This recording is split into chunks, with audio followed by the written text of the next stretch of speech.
Right. Ramnath గారు, overall budget పైన ఏం చెప్తారు? ఈశ్వర్ గారు, మీకు పురుషోత్తం రెడ్డి గారికి, వెంకటరెడ్డి గారికి నమస్కారం. నమస్తే సార్. ఈరోజు చంద్రబాబు నాయుడు గారు బడ్జెట్ తర్వాత చంద్రబాబు నాయుడు గారు, కేంద్ర మంత్రి రామ్మోహన్ నాయుడు గారు ఇద్దరు స్పందించారు. చంద్రబాబు నాయుడు గారు అయితే సుసంపన్న భవితకు బ్లూ ప్రింట్ అనేసి వదిలేశారు. మొత్తం కేంద్ర ప్రభుత్వం చెప్తుంది, రాష్ట్రానికి ఏమొచ్చింది ఏం రాలేదన్న దాని మీద చంద్రబాబు నాయుడు గారు మాట్లాడలేదు. ఇక మేము ఈ బడ్జెట్ ను స్వాగతిస్తున్నాం, మాకు ఇంకో దారి లేదు అన్నట్టుగా ఆయన ట్వీట్ చేశారు. ఇక రామ్మోహన్ నాయుడు గారు అయితే ప్రధానమైన లీడ్ ఏంటంటే ఆయన ప్రసంగంలో నిర్మలా సీతారామన్ గారు బడ్జెట్ ప్రవేశపెట్టడానికి ప్రారంభమే దేశం అంటే మట్టి కాదు, దేశం అంటే మనిషిలో ఏంటి, మన గురజార అప్పారావు గారి మాటల్ని ప్రస్తావించారు. మన తెలుగు ప్రజలంతా దానికి చూసి గర్వించాలి అన్నారు. అంటే ఇంకా అంతకు మించి ఏమీ లేదు ఈ బడ్జెట్ చూసి అని చెప్పడానికి అయితే స్పష్టంగా అర్థమవుతుంది. ఇప్పుడు బీహార్ 12 మంది ఎంపీలు ఉన్నారు. బీహార్ నుంచి ఎన్డీఏలో మనకి టీడీపీ నుంచి 16 మంది ఉన్నారు, జనసేన నుంచి 2 ఉన్నారు, బీజేపీ నుంచి 4 ఉన్నారు. మొత్తం 21 మంది ఉన్నారు. 21 మంది మన వాళ్ళు ఉన్నప్పటికీ కూడా బీహార్కి ఈసారి గత బడ్జెట్ లో కూడా బీహార్కి చాలా కేటాయించారు. అప్పుడు మన వాళ్ళు ఏం చెప్పారు, మన అమరావతికి 15,000 కోట్లు ఇచ్చేస్తున్నారని చెప్పారు ఆ రోజు బడ్జెట్ ప్రవేశం. కానీ ఆ తర్వాత అది అప్పు మనమే కట్టుకోవాలి, వాళ్ళు జస్ట్ బ్యాంకులు తెప్పిస్తారన్న తర్వాత ఇది. ఈసారి కూడా 12 మంది ఎంపీలు ఉన్న బీహార్కి ఎక్కువ ఇచ్చారు. మగరా బోర్డు ఏర్పాటు, national institute of food technology, greenfield airport, పాట్నాలోని పాత ఎయిర్పోర్ట్ను మరింత విస్తరించడం, కోసి కెనాల్ అభివృద్ధి, ఐఐటి పాట్నా అభివృద్ధి, ఇలాంటివన్నీ ఇచ్చి గత ఏడాది కూడా ఈ ఏడాది మనకి రోడ్లు వంతెన నిర్మాణం కోసం 240 కోట్లు కేటాయించారు. రోడ్లు వంతెన నిర్మాణానికి ఏపీకి 240 కోట్లు. మొన్న అమరావతిలో కిలోమీటర్ రోడ్డు వేయడానికి 54 కోట్లు అవుతుందని ఒక అంచనా వేశారు. ఈ లెక్కన మనం 5 కిలోమీటర్లు రోడ్డు వేసుకోవచ్చు మన రాష్ట్రం.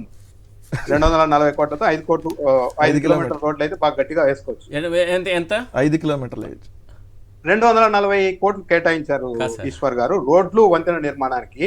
అమరావతిలో 1 కిలోమీటర్ కి దాదాపు 54 నేషనల్ హైవేలే 22 కోట్లతో నిర్మిస్తున్నారు సార్. అంతా సెంటర్లో ఈ పార్కు లాగా మొక్కలు పెంచడానికి డివైడర్లు ఇవన్నీ కలిపి, తర్వాత ఈ లారీలు బస్సులు ఆగడానికి ఒక బేలు, అలాగే టాయిలెట్స్ మధ్య మధ్యలో, తర్వాత ఫోన్లు కూడా పెడతారు హైవేల మీద, తర్వాత వెహికల్స్ తిరుగుతూ ఉంటాయి. హైవే వెహికల్స్ కొన్ని ఏదైనా ప్రమాదాలు జరిగినప్పుడు వెంటనే ఆ ప్రమాదాల నివారణకు అక్కడ ఉన్న వాళ్ళని తరలించడానికి అంబులెన్స్ తిరుగుతుంటాయి. వీటన్నింటి కలిపి 22 కోట్లు అవుతుంది సార్. 53 కోట్లు ఎట్లా అవుతుంది? దేనికి పెడతారు? అది అంతకు మించి అన్నారు కాబట్టి మరి నిర్మించిన తర్వాత ఆ రోడ్డు ఎలా ఉంటాయో చూడాలి. ఓకే, ఇంతకి డబుల్ అంటే ఆ రోడ్డు మీద ఇంకొక రోడ్డు వేస్తారా ఇట్ల పైన? అంటే అక్కడ సాయిల్ బట్టి ఏమన్నా అలాంటిది ఏమన్నా కొత్తగా ఏమన్నా రెడీ చేస్తున్నారేమో చూడాలి.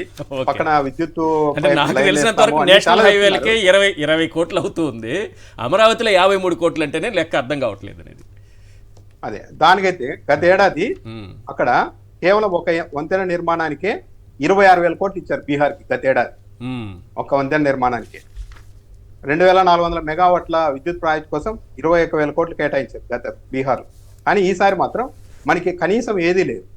చంద్రబాబు నాయుడు గారు నిర్మలా సీతారామన్ గారిని కలిసినప్పుడు ఈసారి బడ్జెట్లో మాకు కేటాయింపులు పెంచాలి, మమ్మల్ని రాష్ట్రాన్ని ఆదుకోవాలి, అప్పుల్లో ఉన్నారని చెప్పారన్నారు. కానీ కరెక్ట్ గా ఏమేమి అడిగారనేది చెప్పలేదు. బహుశా ఊహించారు మనకి ఏది రాదు ఈసారి. ఇంకా కాస్త ఆలోచిస్తే కేంద్ర ప్రభుత్వం కంటే మన చంద్రబాబు నాయుడు గారే పదే పదే కేంద్రాన్ని మనం అన్ని తీసుకురాలేం, మనం ప్రభుత్వంలో ఉన్నంత మాత్రాన, మన మీద వాళ్ళు ఆధారపడినంత మాత్రాన మనకు అన్ని ఇవ్వలేరు, ఇచ్చినవి తీసుకోవాలంటూ ఈయనే ముందు బోల్ చేస్తూ వచ్చారు.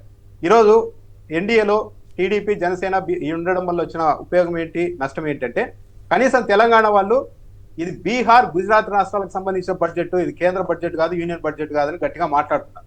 మా రాష్ట్రానికి అన్యాయం జరిగిందని అక్కడ ముఖ్యమంత్రి మాట్లాడగలుగుతారు. మనకు ఆ విసులుబాటు కూడా లేకుండా పోయింది. తెలుగుదేశం పార్టీ ఎన్డీఏలో ఉండడం ఏమీ చేయకుండా మౌనంగా కూర్చోవడం తప్ప ఇంకొకటి లేదు. ఇంకా పోలవరానికి 30,000 కోట్లకి కన్ఫర్మ్ చేసేశారు. 41.15 మీటర్లకే పూర్తి స్థాయి నిర్మాణానికి అని కరెక్ట్ గా బడ్జెట్ లో చెప్పారు. పూర్తి స్థాయిలో నిర్మాణానికి 30,000 కోట్లు, 30,436 కోట్లు. ఇంకా పెండింగ్ లో ఉన్నది ఇప్పటి వరకు 12,157 కోట్లు అయితే అందులో ఈ బడ్జెట్ లో 5,900 కోట్లు కేటాయించారు. యాక్చువల్లీ మొత్తం ప్రాజెక్టు 30,000 కోట్లు అని చెప్తున్నారు. అక్కడ R&Rకే 33,000 కోట్లు అవుతుందని 5 ఏళ్ల క్రితమే చెప్పారు. ఇప్పుడు మొత్తం ప్రాజెక్ట్ 60,000 కోట్లతో ఇల్లు. అంటే కంప్లీట్ గా దాన్ని ఒక రిజర్వాయర్ లాగా మార్చేశారు.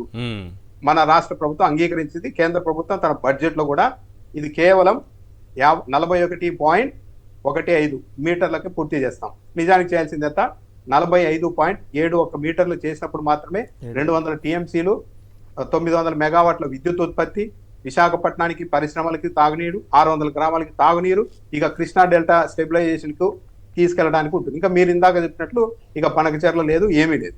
ఇది ఓవరాల్ గా మన రాష్ట్ర ప్రభుత్వం సాధించింది. మాటలతో తప్ప సంతృప్తి చెందడానికి చేతల్లో చంద్రబాబు నాయుడు గారు ఏమి చూపలేకపోయారు. బహుశా ఇది చంద్రబాబు నాయుడు గారి రాజకీయ నిస్సహాయతకు ఒక అర్థంగా చూడొచ్చు. ఎందుకంటే పదే పదే ఒక వ్యక్తితో స్నేహం చేసి ఒకసారి విడిపోయిన తర్వాత మళ్ళీ వెళ్ళినప్పుడు సరే కలుసుకుంటారు. అలా కాకుండా 3-4 సార్లు విడిపోయిన తర్వాత మళ్ళీ చంద్రబాబు నాయుడు, ఇంకా పవన్ కళ్యాణ్ గారు కూడా చెప్పారు, నేను తిట్టు దీని మరి చంద్రబాబు నాయుడు గారు ధైర్యంగా అడగడానికి ఏముంది సార్, మా రాష్ట్రానికి ఇది కావాలని ధైర్యంగా అడిగితే ఇస్తుంది. ఇప్పుడు బీహార్కి వచ్చినట్టు ఏపీకి రాదా? ఏం సార్ ఏం మాట్లాడుతున్నారు మీరు? వాళ్ళ మీద కేసులు ఉన్నాయి, దాని మీద చంద్రబాబు నాయుడు మీద కేసులు ఉన్నాయి. మీరు అన్నీ తెలిసి మళ్ళీ ఎందుకంటే అందరి చేత తెప్పించాలన్నా మీరు? అందరి చేత నేను తెప్పిస్తాను సార్. అంటే మేబీ ఆ రోజు పవన్ కళ్యాణ్ గారు చెప్పారు, ఇంకోసారి మీరు ఇలా ఎదురు తిరగకోకుండా వాళ్ళు ఇచ్చింది తీసుకొని మీరు మౌనంగా ఉంటే నేను ఈ పొత్తు డీల్ మాట్లాడతానని కండిషన్ పెట్టారేమో. అది ఎలక్షన్ ముందు సార్, అది ఎలక్షన్ కి ముందు. ఎలక్షన్ తర్వాత ఎవరి అవసరం ఎవరికి ఉందో ఇప్పుడు అర్థమైంది కదా. ఇప్పుడు ఎన్డీఏ గవర్నమెంట్ కి టీడీపీ అవసరమే ఎక్కువ ఉంది కదా. అంటే ఇక్కడ ఇంకోటి కూడా ఉంది, ఇంకా 2 ఏళ్ళు 3 ఏళ్ళు ఇట్లాగే కేంద్ర బడ్జెట్ లో మనకు అన్యాయం జరుగుతూ ఉంటే ఏమో దీన్ని 29కి ఉపయోగించుకోవచ్చేమో. చూడు, కేంద్ర ప్రభుత్వానికి మేము మద్దతు ఇచ్చినా మా మీద ఆధారపడి ప్రభుత్వం నడుపుతూ కూడా మనకి ఏం చేయలేదు. కాబట్టి ఈ ఫెయిల్యూర్స్ అన్నిటికీ కారణం మళ్ళా బీజేపీనే అని బయటకు వస్తారో ఏమో, అది కూడా జరుగుతుందేమో. ఇప్పుడు 3-4 సార్లు విడాకులు తీసుకొని కలిసిన వాళ్ళు 4వ సారి విడాకులు తీసుకొని 5వ సారి కలవరని గ్యారెంటీ ఏంటి ఈశ్వర్ గారు?